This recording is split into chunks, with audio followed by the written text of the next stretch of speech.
Parlons un peu de M. Chimaev, d'accord? Parlons de ce type.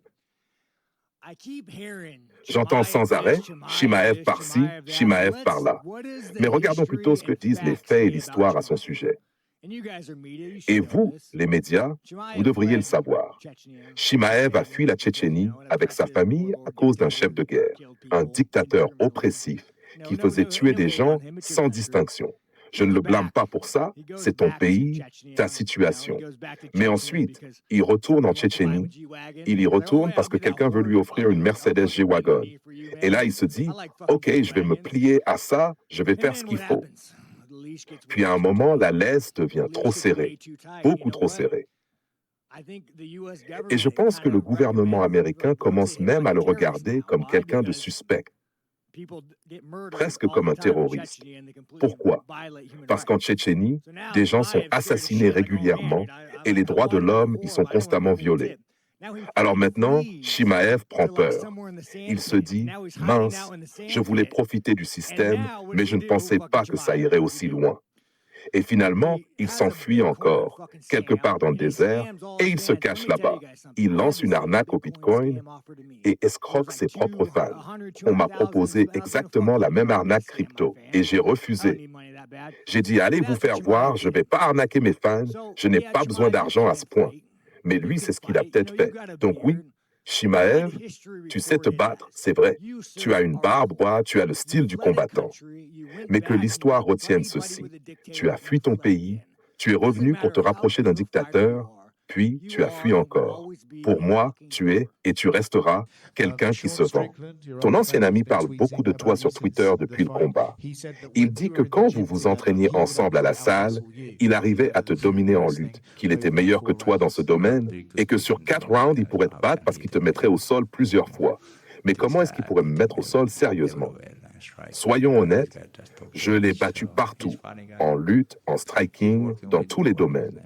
Ce gars parle beaucoup trop. Il est juste drôle. Tu as clairement défendu l'idée d'un combat contre Chimaev, et ça semble être l'un des plus gros affrontements de la division. Oui, clairement. Personne ne veut voir deux types sans intérêt s'affronter. Les gens veulent voir un vrai combat américain. Ce combat doit avoir lieu sur le sol américain. C'est celui qu'il faut organiser. On m'a dit que tu ne serais probablement pas sur la carte de la Maison-Blanche. Franchement, qui sait? Peut-être que je dois aller traîner avec Epstein ou un truc du genre, mais je te garantis un truc, Chimaev irait direct sur une île sans hésiter.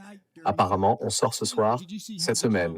Khamzat Chimaev était dans un podcast, le Jackson Podcast, et on lui a parlé de votre fameux sparring. Il a dit qu'il t'avait soumis, que c'est pour ça que tu ne l'aimes pas. Je l'ai fait arrêter l'entraînement, il y a des témoins ici. Où est Eric? Je l'ai fait abandonner. On faisait du grappling positionnel. On a commencé avec lui dans mon dos. Au premier round, je l'ai laissé m'étrangler parce que franchement, personne ne s'en soucie. Mais laisse-moi te parler de ce gars. Quand j'entre dans une salle, tu crois que je vais chercher le combattant le plus faible pour se parer? Non. Je vais directement voir le plus dangereux et je lui dis « Viens, on s'affronte ». Chaque fois que Chimaev arrivait à la salle, il choisissait le plus petit ou le moins expérimenté des pros en disant « Il ressemble à mon adversaire » et il les écrasait. C'est une histoire vraie. Mon équipe peut confirmer. C'était un bully.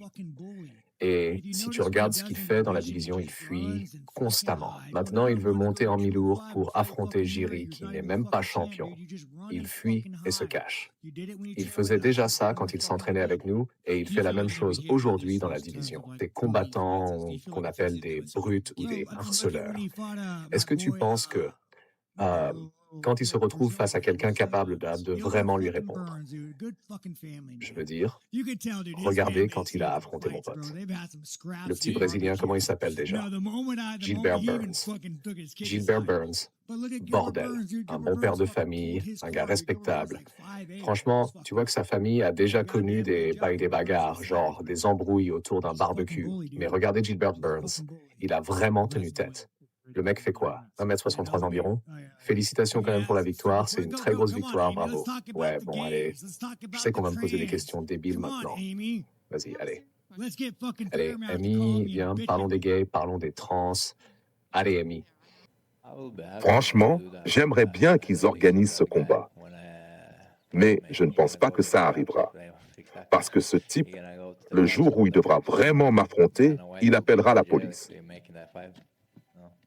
S'ils organisent ce combat, il va courir appeler les flics. Comme d'habitude, il parle énormément dans les médias, mais quand il se retrouve face à face avec quelqu'un, il disparaît. C'est pas un gangster, pas du tout.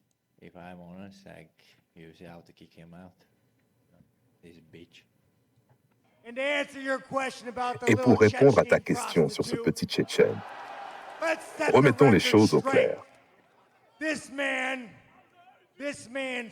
Cet homme a fui son pays et s'est installé en Suède où il a eu une très belle vie. L'Australie accueille beaucoup d'immigrés et je respecte ça. Les immigrés là-bas s'intègrent et deviennent australiens. Et franchement, j'ai du respect pour ça. Mais lui retourne en Tchétchénie pour se mettre au service d'un dictateur. Il se laisse humilier, il laisse même le fils du dirigeant le frapper parce qu'il profite des avantages, des voitures de luxe, de tout ce qu'on lui donne. Et quand il a fallu aller encore plus loin pour continuer à profiter de ses privilèges, il a pris la fuite. Il est parti se cacher quelque part au Moyen-Orient. Ensuite, il s'est mis à promouvoir des arnaques au Bitcoin.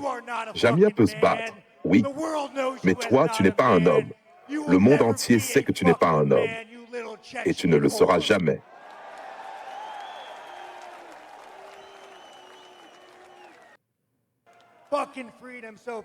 Vous voulez parler de liberté? Très bien. Certains me critiquent parce que je dis parfois qu'une femme fait de bons sandwichs. Mais dites-moi une chose, est-ce que vous avez déjà mangé un sandwich fait par un homme? Non. Alors si on continue à laisser toutes ces femmes se battre, qui va préparer le dîner? Je vais devoir aller au magasin et le faire moi-même. Ça n'arrivera jamais pendant que je suis là. Merci. Bon, vous m'avez fait sortir de mon personnage pendant une seconde. J'essaie simplement d'être authentique avec vous. Oui, ce type est une mauviette qui vienne me dire ça en face. Ils vont sûrement encore vouloir me retirer mon visa, mais peu importe. Regardez ce type.